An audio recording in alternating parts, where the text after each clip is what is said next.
ஆன்மீக ரீதியாக மிகவும் முக்கியத்துவம் வாய்ந்த சித்ரா பௌர்ணமி விழா நேற்று போட்கில்லான் ஸ்ரீ சுப்பிரமணிய சுவாமி ஆலயத்தில் மிக விமர்சையாக நடந்தது.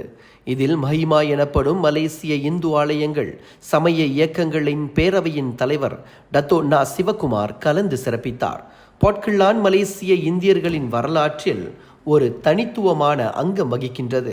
18ஆம் நூற்றாண்டில் இந்தியர்களின் முக்கிய குடியேற்ற நுழைவாயிலாக இருந்த இப்பகுதியில் கங்காணி முறையில் பல தோட்ட தொழில்துறைகளுக்கு இந்தியர்கள் கூலி வேலைக்காக அழைத்து வரப்பட்டார்கள்.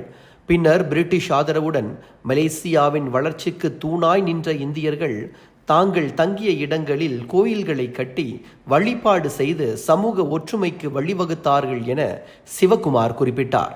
இந்த தலங்களிலேயே முருகப்பெருமானின் வேல் ஆன்மீக வாழ்க்கையின் மையமாக உருவானது. வழிபாட்டு மரபுகள், ஆகம முறைகள் என இவை அனைத்தும் தமிழ் சமூகத்தின் ஆன்மீக முதுகெலும்பாக அமைகின்றன என சிவகுமார் குறிப்பிட்டார். இதனிடையே முருகப்பெருமானின் திருவருள் அனைவருக்கும் கிடைத்து ஒற்றுமை நம் சமூகத்தின் மத்தியில் நிலைத்திருக்க வேண்டும் என தாம் வேண்டிக் கொள்வதாகவும் சிவகுமார் குறிப்பிட்டார்.